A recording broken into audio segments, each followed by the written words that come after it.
All right, YouTube. So Troy Balderson won that special election there in Ohio. So, excuse me, a victory for the Republicans, and this is good.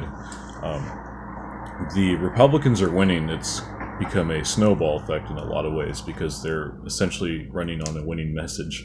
Basically, by them winning all these races, that's enough for them to run on, essentially, and for good reason, because what they won on before was what they won and ran on before was tax cuts, and in terms of like social rhetoric, like pride of country and everything, which is that's a total no-no, in liberal Yahoo land, apparently. So no, believe me, like they look at it like, if you care about your country, if you have like an American flag, like you're some kind of white supremacist or something. That's where you start to hear all this bullshit about.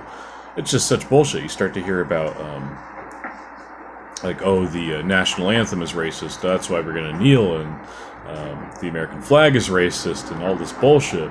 Essentially, their logic is this slave owners used to wave the American flag, thus the American flag is racist. Like, that's their logic about it, and they'll say the same thing about folks that do the same thing today with the American flag.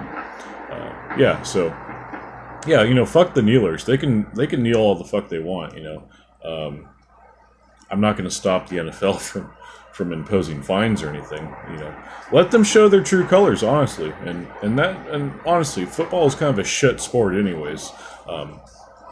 And I'm not dissing like the overall game of football. The overall game of football is really nice. Maybe more specifically the NFL. College football is where it's at. Is where it's at, folks. But there definitely is a red wave here because the Republicans are running on a populist message with tax cuts and everything.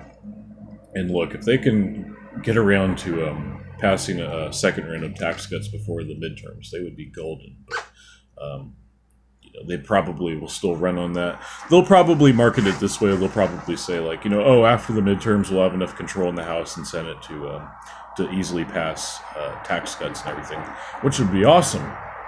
One thing I'd like to see is the individual tax cuts to be made permanent. Those expire, I think, in 2022. The corporate tax cut, it's down to like 16% now. That's permanent, which is great. I am not knocking lower taxes for corporations, and I'll explain that in a sec. But let's go ahead and make it permanent for the individuals. And let me just put it this way, thinking from a business perspective, the people that create jobs, it's an equal amount of the business and the worker, themselves. It's definitely a combination. It's definitely a team effort, though. And a lot of the organization that goes into it, like the business model and everything, that's entirely from the employers. Excuse me, I'm turning the corner of the ring, I guess. But it's, if that makes sense, so I'm going to give them as much leeway as they want to create jobs and everything. Because look, I think that they're going to punish themselves by not creating jobs, by not bringing factories home to the United States, because they're essentially, by doing that, they're basically flaunting their disloyalty to the United States, which is very important. And and even when I'm starting to talk like that, I might sound like a socialist, because American pride in manufacturing and everything. Well, keep in mind, it's not like we're going to close ourselves off from the rest of the world, like with these tariffs and everything. It's a good thing, because we're essentially, like, a lot of the products that we get from China are poison in a lot of ways. I think any sane person would probably acknowledge this, and it's kind of a hard pill to swallow because China has definitely manufactured a lot of the stuff that we have in our homes and everything. I wouldn't rule out the possibility of there being Chinese parts in your automobile or anything like that.